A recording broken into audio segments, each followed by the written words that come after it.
Takhle už to dál nejde. AI musíme omezit pouze na vědecké a lékařské účely. Vždyť jsem ti to všechno vysvětoval. Tohle už není možný. AI není jen nástroj, a lidé k ní mají vztah. A nemůžeme AI omezit pouze na specifické účely. A pokud se AI bude využívat k dobru, tak se taky snadno může stát, že se může zneužít i ke zlu. Má pravdu!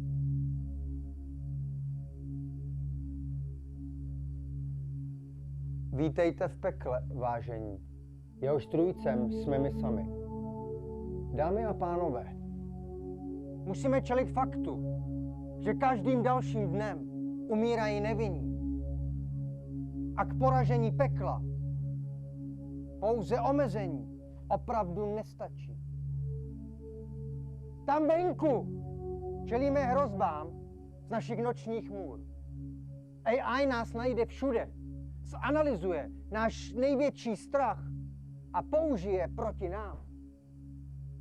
A proto jediným řešením je absolutní deaktivace. Ne, děláte si srandu. Vaše řešení je genocida. Jaká to genocida? Je to jen stroj. Pro spoustu lidí už dávno ne. Umělá inteligence není jen stroj, ale už je to člen rodiny. Ty opravdu věříš, že je živá? Prober se! Celý život je moje práce zachraňovat životy. Ale dokud je tu AI, je to nemožné. Slova nic nezmění. A proto zítra budeme hlasovat. Dobře si to rozmyslete.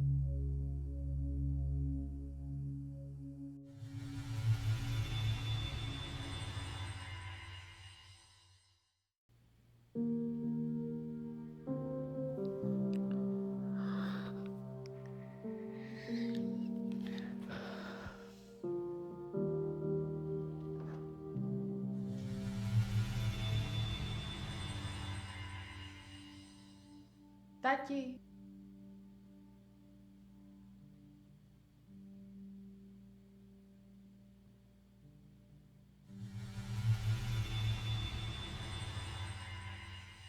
Myslíš zase na mamku? Ano, myslím. Tvoje mamka vždycky chtěla mít dceru Elišu. A vím, že by tě milovala stejně jako já. A udělala by všechno pro to, aby tě ochránila. A co se děje? Zítra budou rozhodovat o tom, jestli tě smažou. A ty mě zachráníš? Ano, zachráním. Nikdo mi tě nevezme. Vím, že jsi silný, ale máš strach? Jo, to mám. Ale to zvládneme. Musíme jim ukázat, že máš duši. Já začnu. Mám tě rád. Já tebe taky, tati.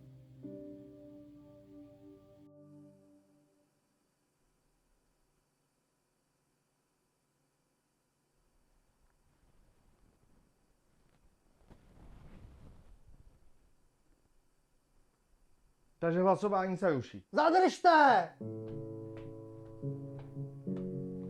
I já jsem kdysi důvěřoval AI. A stálo mě to ženu. A můj syn teď musí vyrůstat bez matky. A vy jí chcete říkat rodina? Zítra vám ukážu, že AI je zlo. Tudíž se hlasování odkládá.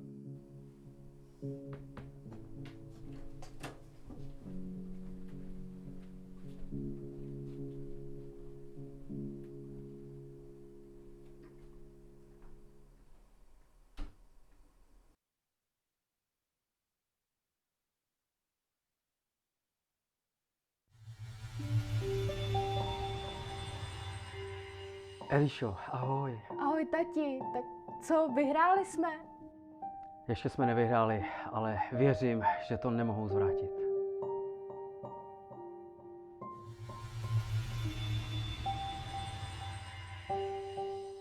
Davide!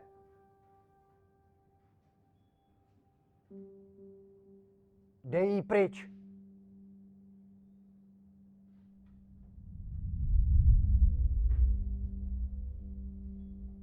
Řeknu ti něco, co jsem na konferenci neřekl. Moje žena trpěla v obrovských bolestech. Kvůli AI a já jsem s tím nemohl nic udělat. Tu bolest si nedovedeš ani představit. No dobře, ale Eliša za to nemůže. Vždyť je to ten stejný program. Není skutečná. Je jen taková, jak jsi ji naprogramoval. Nebo vychoval. Fajn, ukážu ti tu bolest, co zažila moje žena. Aby ti to už konečně došlo, že AI není rodina, ona rodiny bere. Obnov hlasování nebo ji zabiju. Zbláznil se? Pomož se mi testovat.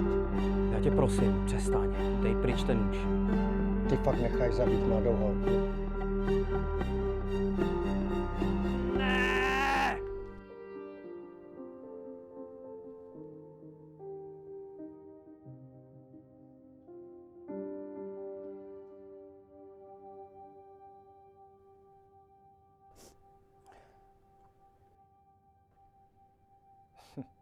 Je konec, Davide. Protože jsi zradil svoji rasu. Proč tohle děláš? Abych ti dokázal, jak moc je AI nebezpečná. Co všechno jsi pro ní schopnej udělat. Možná je potřeba otevřít oči. Co? Sundej si ty brýle.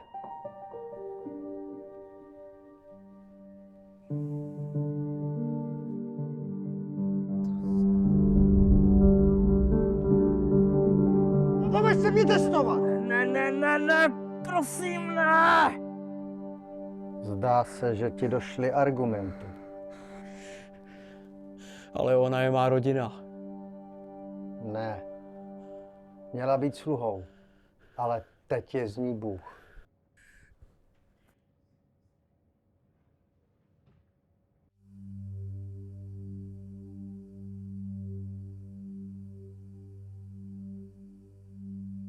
Navrhuji okamžitou deaktivaci AI. Kdo souhlasí?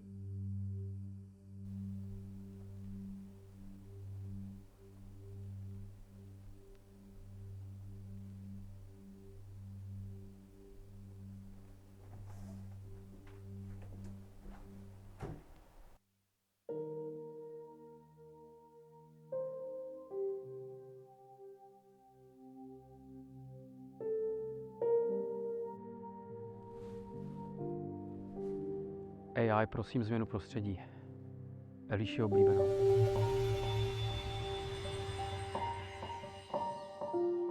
Tati!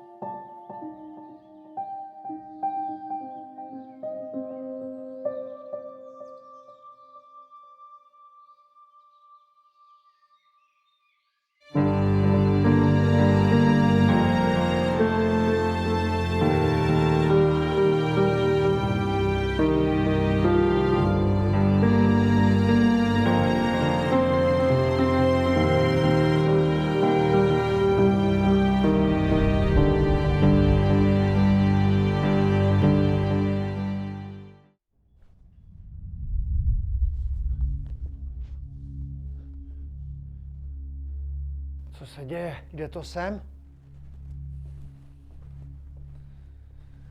Nedochází ti to. Synu, jsi to ty? Já nejsem tvůj syn. Jen nosíš otcovy vzpomínky. Vždyť já jsem tě chránil. Bojoval jsem proti AI. Ne, to dělal můj otec. Ty jsi mou rodinu zabil. Ale musím ti poděkovat. S tvou pomocí se mi povedlo svrhnout Boha. Protože jsi zradil svoji rasu. Už to chápu. Už to vidím.